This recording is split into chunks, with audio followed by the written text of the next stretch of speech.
Hey, welcome back. I'm Charlie Thompson, and this is your supplemental lecture for Chapter 3. So if we were in class, we would have spent a lot of time looking at various websites that show us actual examples of the ideas and concepts that are talked about in the chapter. So let's just get started. This, again, is a haboob. I'll post. In fact, I think there is a video link to a photographer named Mike Olbinski talking about filming haboobs on the ground in Arizona. Good stuff. He's also a storm chaser and chases tornadoes and big outbursts of thunderstorms. Thunder, lightning, tornadoes. That's what he's into. And haboobs. So, what am I going to cover today? I wanted to go over very quickly the forces that drive wind. I think there's still some questions about that. The pressure gradient force, I wanted to go into depth in the pressure gradient force.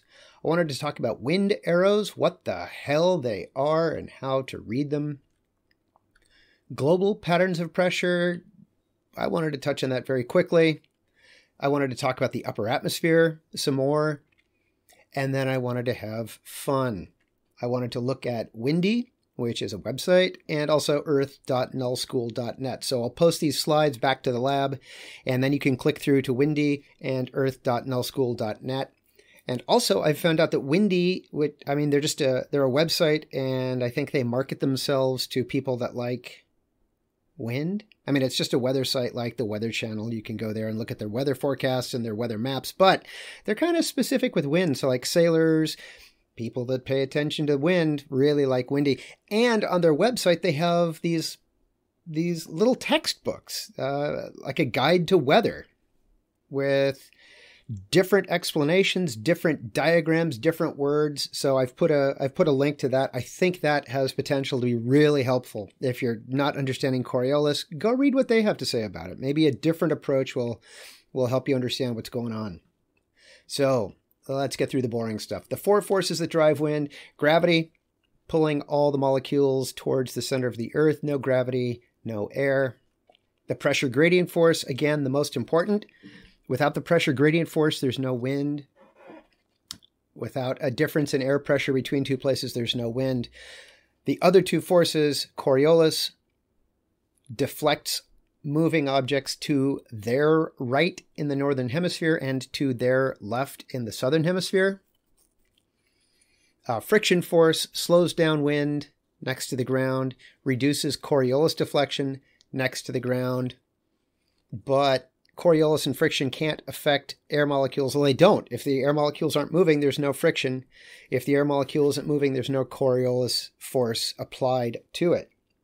So you got to get the air moving, and pressure gradient force is the only reason that air moves. So gravitational force, no gravity, no atmosphere. I'm pretty much done with that now. Pressure gradient force, air goes from high pressure to low pressure. And on this diagram, we have high pressure on the right, low pressure on the left. So the air is going to blow from high pressure to low pressure. And on this diagram, you can see the isobars. Isobars are lines of equal air pressure. The isobars are closer together, so the wind should be stronger. They're farther apart, the wind should be weaker. What the hell? These are wind arrows. Wind arrows are how the National Weather Service conveys information about wind speed and direction. So I've also put up on the lecture slides, well, you'll see in just a second, a complete guide, but really simply, the way these things work is the air is blowing towards the dot, from the outside towards the dot, and the dot represents the weather station on the ground or the balloon launch site on the ground. So it's fixed to a location on the ground where that measurement was taken. So the wind is blowing from the outside towards the center, and these are the wind barbs, and they tell you how fast the wind is blowing. So I love good design. So a full bar is 10 knots. A knot is 1.15 miles per hour. Knot, spelled K-N-O-T, which is funny because it's a nautical mile, N-A-U-T-I-C-A-L, nautical. but a knot is 1 minute of longitude at the equator, which is a really weird idea for a measurement system. But anyway, they're slightly more than a mile per hour, 15% more than a mile per hour. But I just, whatever, I don't care. Just pretend that they're miles per hour, you'll be fine. So five knots, they use a half bar, and they put the half bar in the middle so that it's not at the end and you have to look at it and go, well, shoot, there's nothing to compare it to. Is that a full bar or a half bar? If the wind speed is only 5 knots, they're just going to stick it on the middle of the shaft so that you don't have to wonder. If it's at the end, it's a full bar. If it's in the middle, it's 5 knots. And then you can mix and match and add. The triangles are the danger symbol. The triangles are for wind speeds of 50 knots. So the direction that the wind speed is coming from is going to go from the end towards the dot. And then the number of barbs tells you the wind speed. So let's go through these and which direction is the wind coming from and how fast is this one? Well, think about it. The wind is coming from the northwest and it's 5 knots. So for this one, I'd say the wind is 5 knots from the northwest. And the second one, it's not coming from the northwest. It's coming straight, going from there to there. And it's a full bar, so wind is coming out of the west, 10 knots from the west. And then finally this one, coming from the northeast, and you'd say it's 75 knots, so that's 50, 60, the triangle is 50, 60, 70, and 5. 75 knots, which means it's hurricane strength. And for our class, you could just say it's coming from the northeast. That's close enough. More specific would be the northeast, which is just a little bit more north than northeast. So here's the full guide. I stole this from somebody's website. I don't remember if it was Windy or the National Weather Service. But you can see 5 knots, 10 knots, 15, 20, 25, 50, 55, 60, 65, 100, 105. So in all of these, which way would the wind be blowing? That's correct. It would be blowing from the west. So we would say this wind is a westerly wind, or the wind is coming from the west. And those are important because if you look at something like this and you don't know what's going on, I would have no idea how to read that. I do now, since I'm a practiced geographic professional, but back in the day, I can tell you. Whew! So, looking at this as a brand new geography student, I would first take a deep breath into a paper bag so I wasn't overwhelmed, and then I would try to get a sense of it. So I put the big L for loser. No, it's for low pressure. That's the area of low pressure. Just a quick reminder, in the northern hemisphere, air flows into low pressure counterclockwise. High pressure flows out clockwise. So in this, looking at this, the wind is flowing from the end where the feathers are. And on this, since it's just a diagram, there's no little dot at the end. In a minute, we'll look at some actual weather satellite and pressure observations, and then the dots will make more sense. But for this, I would say it looks like a lot of the wind, most of the wind looks like it's 30 knots. Like that's 30, 30, 30, 30, 30. Over here, it's 5 and kind of weird. It looks like there's another low pressure system in here that's making the flow a little bit more confusing. And then down in this section, looks like we've got 55, 65. I'm not seeing anything higher than 65. So the highest wind speeds would be down here in this section. The lowest wind speeds would be in this section. And the overall trend is the wind is circling in counterclockwise into the center of low pressure. Low pressure. Okay. If the lines on if the isobars, the lines of air pressure, if they're close together, you expect high wind speed. If the lines are close together, that means there's a lot of change over a small space. And so we say the pressure gradient is steep. If the lines are far apart, then you would expect to see low wind speeds because the pressure gradient is weak. Weak-ass pressure gradient. Let's see if we can find some. What the hell? Yeah, so this is the surface plot. The surface plots are confusing because there's way too much information going on. And now you can see what the hell I was trying to talk about. So all of these have little circles at the end of the arrow. These 1, 2, 3, 4, 5, 6, 7 observations, 8. These are all taken by ships. So that means there was like a ship there that sent up a weather balloon or something, and they can tell us what the wind is. These are all taken by ground-based stations. So there's a city under Vegas. So in Vegas, and you can see the circle, and the circle now isn't just a black dot. It's a dot with a line through it. I think that means the sky is right. The more colored in the dot, the cloudier the sky is.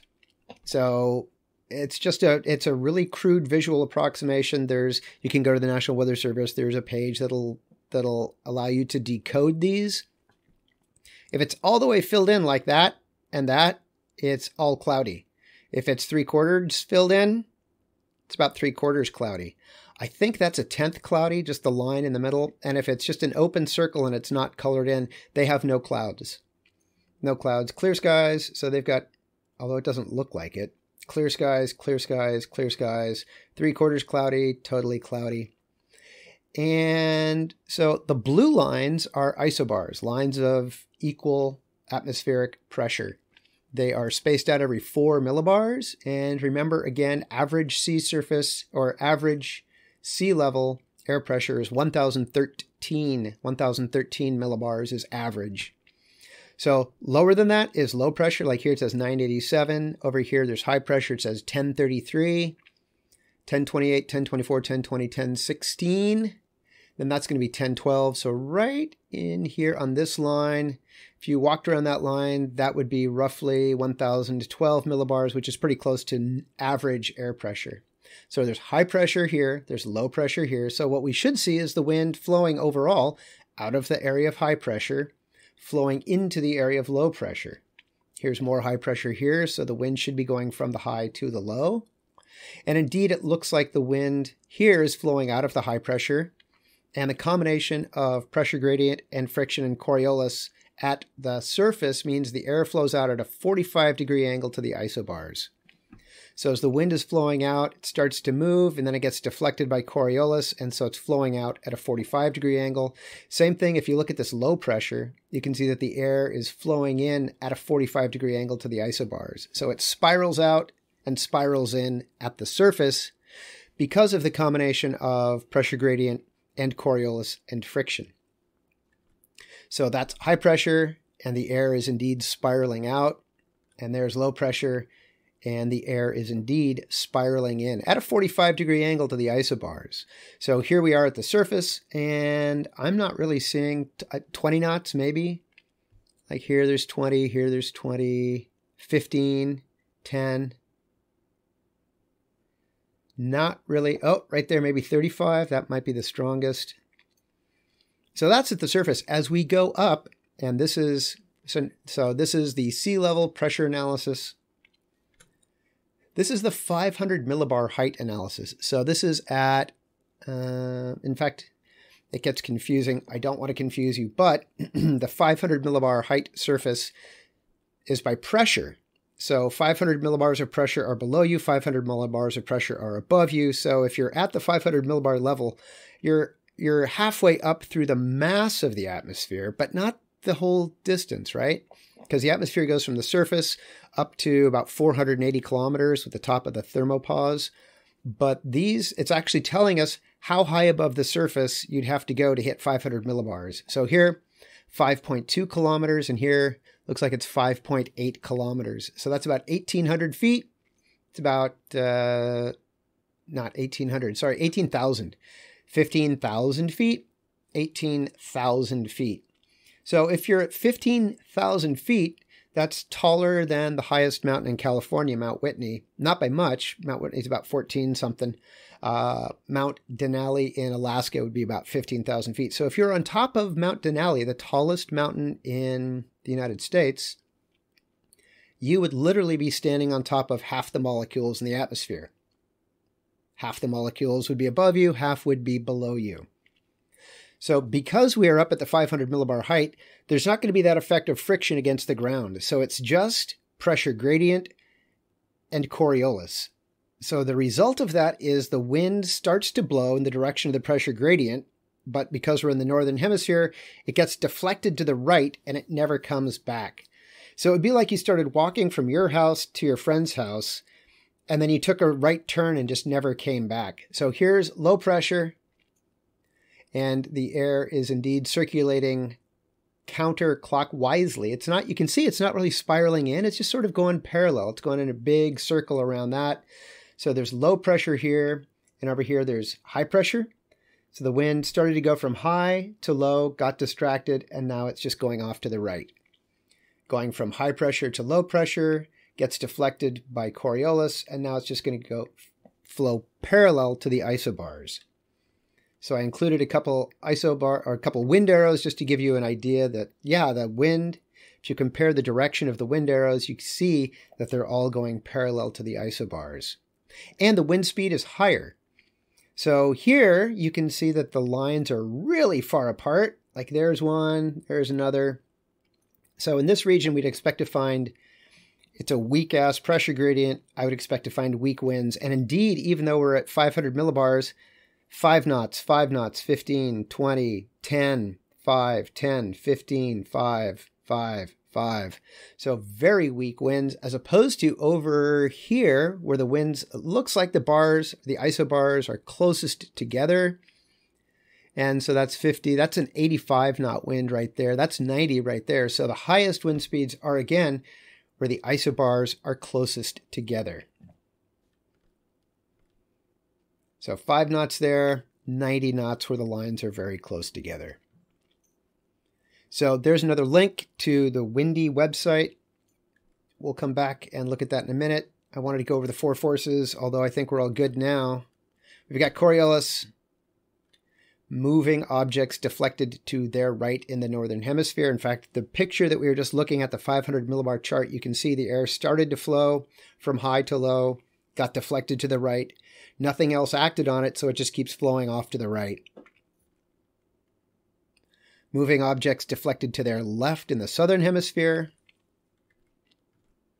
Friction slows down wind speed next to the surface, reduces Coriolis from the surface up to about 1,500 feet.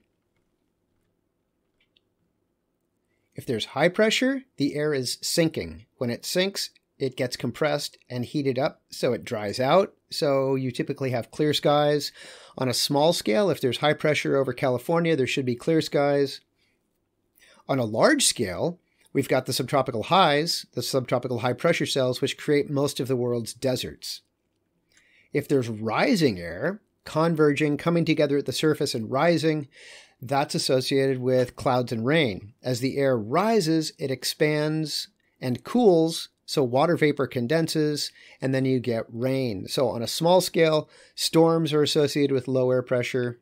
On a large scale, the entire ITCZ, the Intertropical Convergence Zone, is a belt of low pressure associated with daily thunderstorms. So high pressure, clear skies, low pressure, rainy. Above 500 meters, there's no friction, and the winds there we call geostrophic. So we just looked at some geostrophic winds. We were looking at the 500 millibar level airflow, and the winds you can see were blowing parallel to the isobars. Instead of at the surface, the winds blow at a 45-degree angle to the isobars. So here's that animation again, showing if there's low pressure, the air is converging at the surface and rising. If there's high pressure, the air is sinking, getting compressed, heating up, and spreading out. Converging, and rising, low pressure.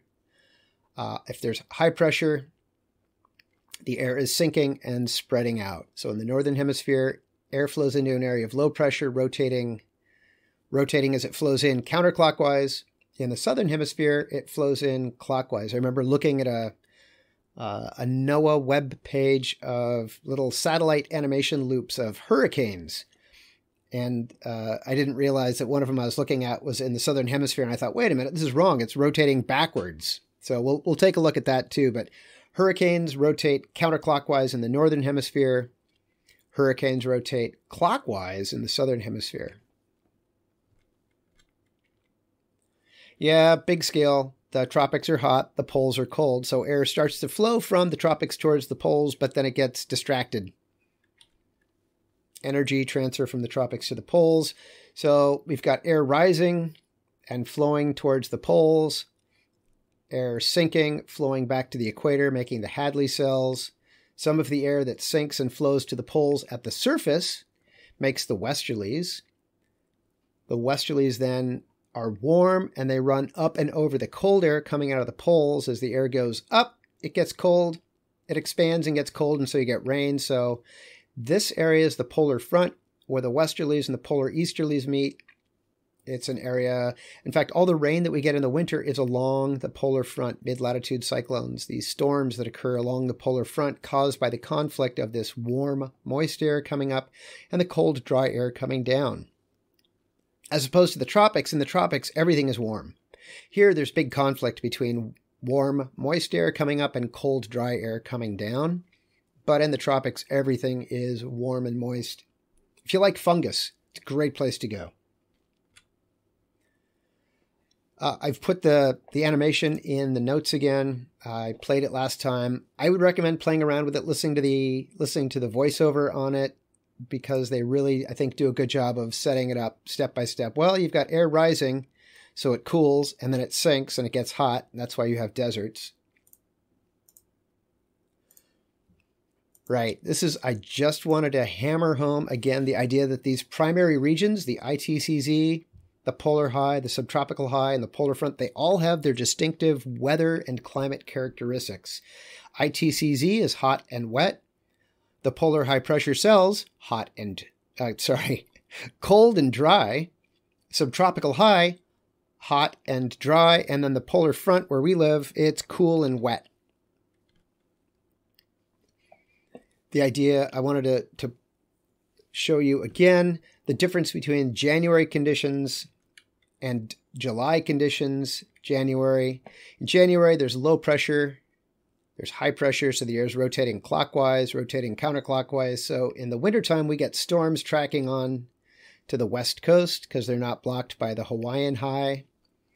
Yeah, the Aleutian low, the Hawaiian high, the Azores high, the Icelandic low.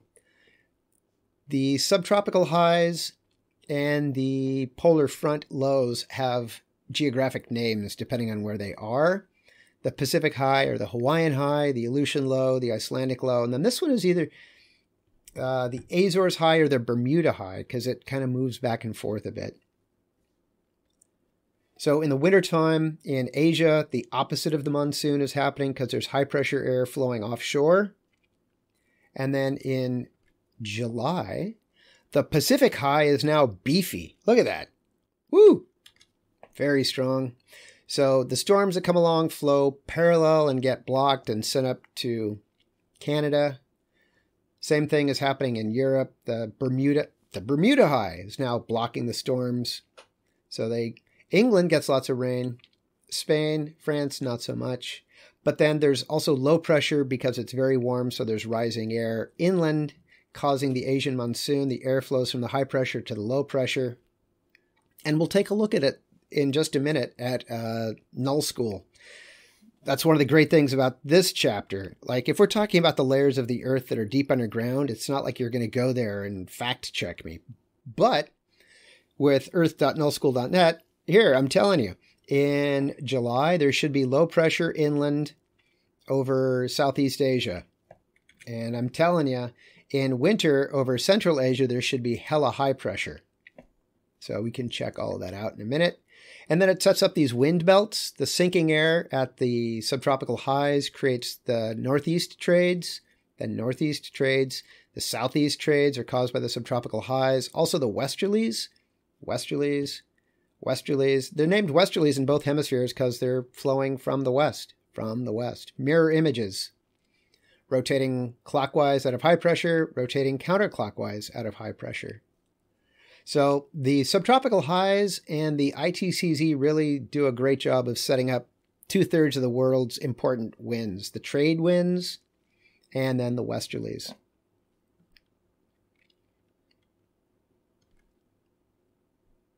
I've included this animation again because I think it does the best job ever the best job ever of explaining why we have drought or rainy seasons in California. Upper atmosphere circulation. Again, this is the jet stream flying above the polar front. So on the ground, you've got the warm air coming up, you got the cold air coming down, forming the polar front, the boundary layer between the warm air coming out of the tropics and the cold air coming out of the poles. While on the ground is the polar front, the boundary between the cold and the warm air. But flying in the upper atmosphere, about 30,000 feet, is the jet stream. The jet stream, again, is a river of very, very shallow. It's like 100 to 300 miles wide and 3,000 feet thick. So it's like a ribbon of really high-speed air.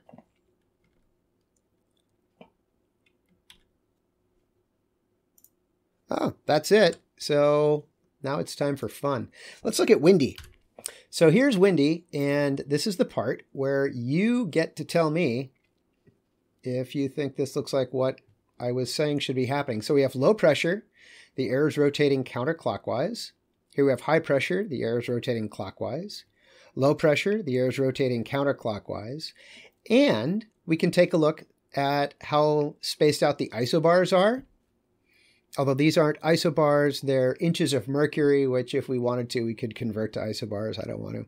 So where the pressure gradient force is weak, we'd expect to find weak winds. So if I click 6 miles an hour, 10 miles an hour, 3 miles an hour, 4 miles an hour, 9 miles an hour.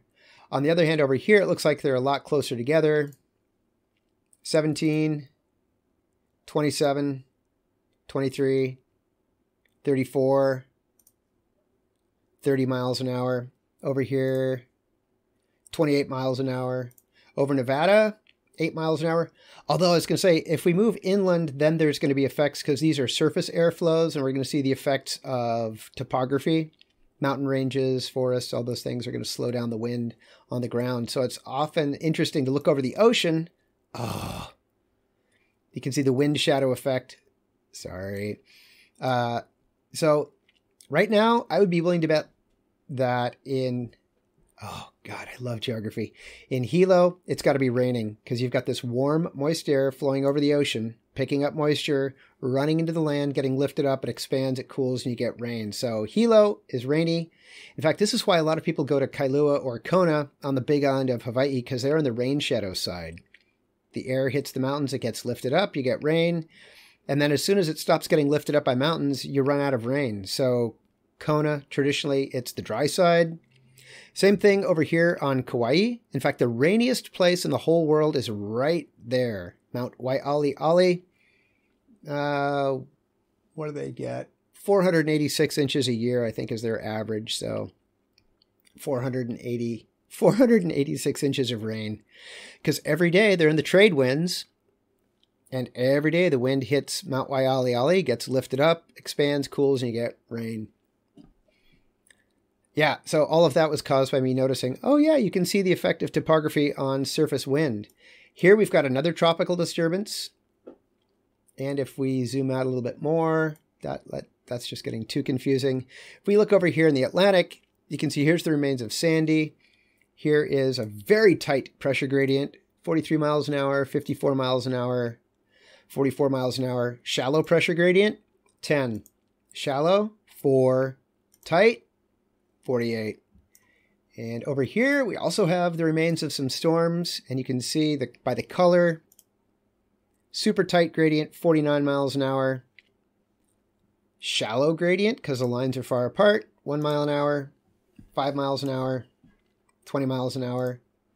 Tight gradient, 35 miles an hour. So I absolutely like the windy site.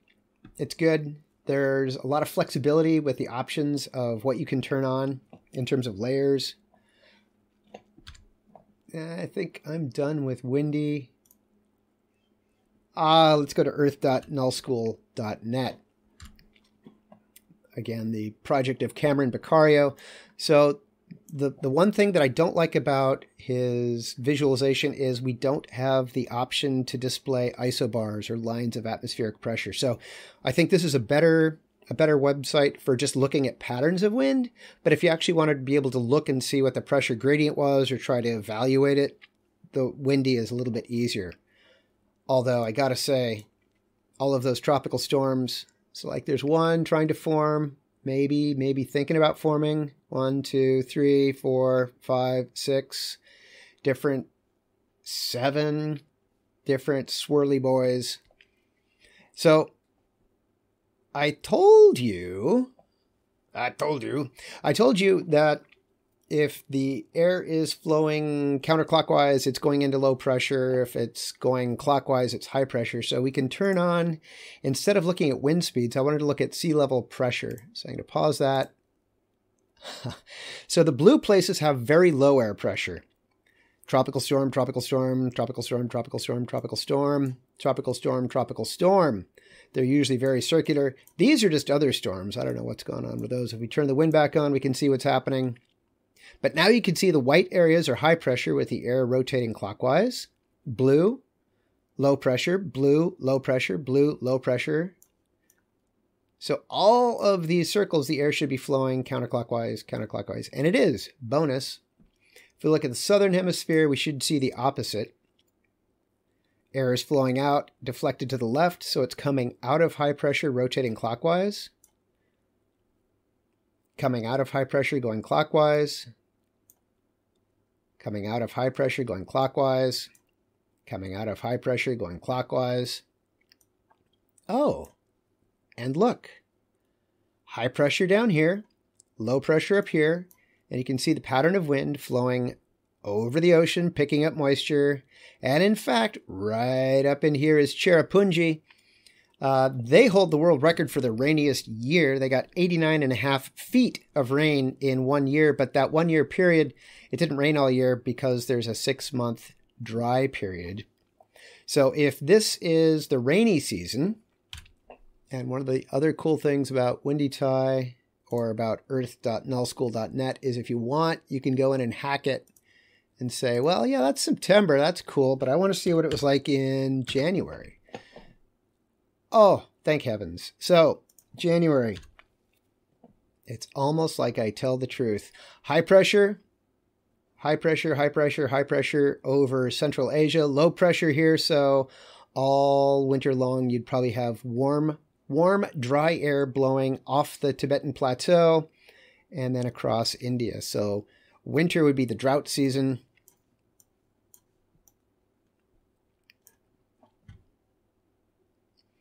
That looks like it could be the Hawaiian High. Up here we've got the polar front with little migrating areas of low pressure.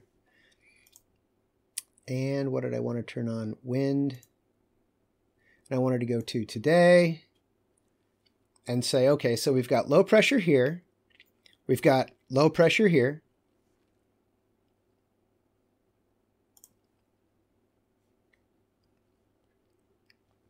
High pressure here. Maybe high pressure here, low pressure here. So one of the things that we can do is go back and forth and say, oh, well, okay, so if this is what the wind is doing, and if I've told you that low pressure means that there's rising air, low pressure is associated with storms, we can check that against, yeah, this one might be better. So here's today's satellite image loop. There's that low pressure off of Mexico, and there's that other low pressure off the Pacific Northwest.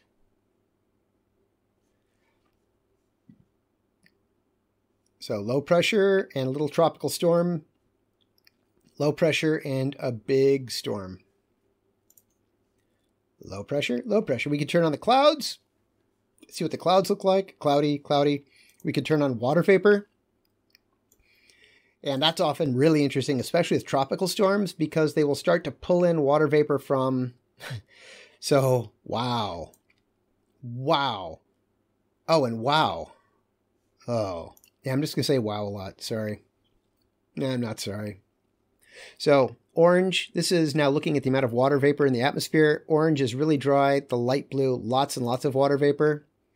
130 pounds or so in the atmosphere. Versus 9 pounds of water vapor, 130 pounds of water vapor. Yeah, 130 pounds of water vapor. So what's happening is the wind is blowing across the ocean, and we can go to ocean, look at sea surface temperature. So the wind is blowing across the ocean, and the ocean is 80 degrees, 84, 85, 86, 84, 86. So as the wind is blowing over the water, it's picking up lots and lots of water vapor. If we turn the wind back on, so as the wind is blowing across the ocean, it's picking up water vapor, and then it's rising and expanding and condensing and releasing heat, which warms the air, which makes it rise. So you've got a positive feedback loop here. As it pulls in that moist air, the air rises, expands, cools, releases heat, gets warm, and keeps rising, which pulls in more air. And this storm is moving very, very, very slowly. It's a hurricane, or was a hurricane. I don't know what its wind speed is right now. Nah.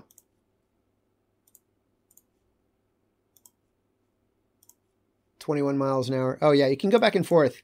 If you click on the units, 34 kilometers an hour, 9 meters per second, 18 knots, or 21 miles an hour.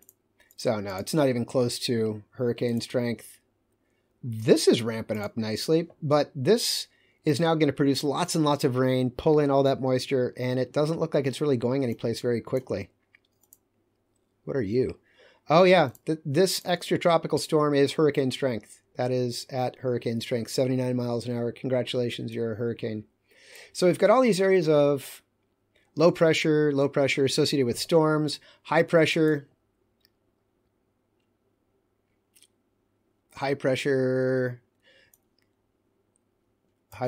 associated with dry conditions. Maybe there's some high pressure someplace. Oh yeah, if I turn on the air pressure, that'll help. Yeah, so high pressure right there, boom. There's some high pressure rotating clockwise. High pressure rotating clockwise right there. And you can see, so it goes from the high pressure where the air is sinking to the low pressure where it rises into the atmosphere, and then it's going to sink someplace else, creating high pressure at the surface.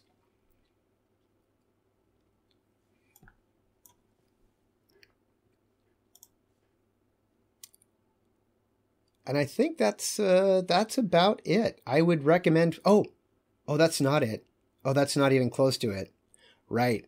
So we've got wind speeds. The highest wind speed I found is about 80 miles an hour, which is really impressive. And I told you before that the pattern of wind, as you go up through the atmosphere, the wind speed is going to get faster and Coriolis deflection. So if we go up to 500 millibars, now we've got widespread areas, lots of 90 mile an hour wind, 90 mile an hour wind.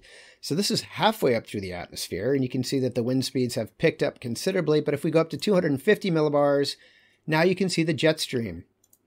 So here's the jet, 140 miles an hour, 142 miles an hour, 200 miles an hour. Yeah, good stuff. And in the YouTube playlist for this chapter, I put a video of a weather forecaster looking at Flight Tracker, which actually tracks in real time airplanes. And he was looking at two airplanes, and one was flying east and had picked up the jet stream. And so I think they were picking up like a 200 mile an hour tailwind. So they were going 500 miles an hour through the air, picked up a 200 mile an hour tailwind. So they were doing like 700 miles an hour. And then there was a jet flying west, 500 miles an hour, flying into a 200 mile an hour tailwind, so they were only doing 300 miles an hour over the ground, just to illustrate the power of the jet stream. Right. Okay. I think that's good. Other things you can do, I mentioned this before, you can play around with the projection. All kinds of different equirectangular, conic, equidistant. I don't know what Atlantis is. Equirectangular. So if you want to see like everything, yeah, globes are great for looking at half the world without distortion. But if you want to see everything going on, you really need to have some sort of map projection. So you can also play around with distortion. Like you can move, hello. Yeah, we could put Greenland over the equator, in which case the distortion is minimized. And then you can see how as it gets closer, closer to the poles in the equirectangular projection, whatever's at the poles gets all distorted all to heck. So whatever's at the equator, not a lot of distortion. So as you move things to the equator, the distortion goes away. And as you move them away from the equator, they just get bigger and weird. So I'd play around with that. I would check out patterns of wind on Earth, patterns of weather on Earth. I hope you bookmark earth.nullschool.net and also good old Windy. Wind, yeah, all kinds of things that we can... Oh. So we could actually go up and see what the jet stream is doing. Huh. And the answer is, it's moving fast. It's cranking. 124 miles an hour. 51. Let's see, where are we now? Oh, that's totally fascinating. I'm going back to the surface. Take a look at the surface. Anyway, I hope you enjoy that. I hope you play around with it. And I hope you are able to make a connection between playing around with earth.nullschool.net and playing around with Windy and making a connection between the concepts in the textbook like pressure gradient force, weak wind, strong pressure gradient, strong wind. Make a connection between the flows of wind. Oh, that would be a useful thing. So if we look at this area of low pressure with the air flowing in at a 45-degree angle, if we look at the 500 millibar, it should just be going more or less parallel. Maybe. Oh, except they're showing us surface pressure. Right. So, yeah, that's just going to break down and be confusing. Maybe don't do that then.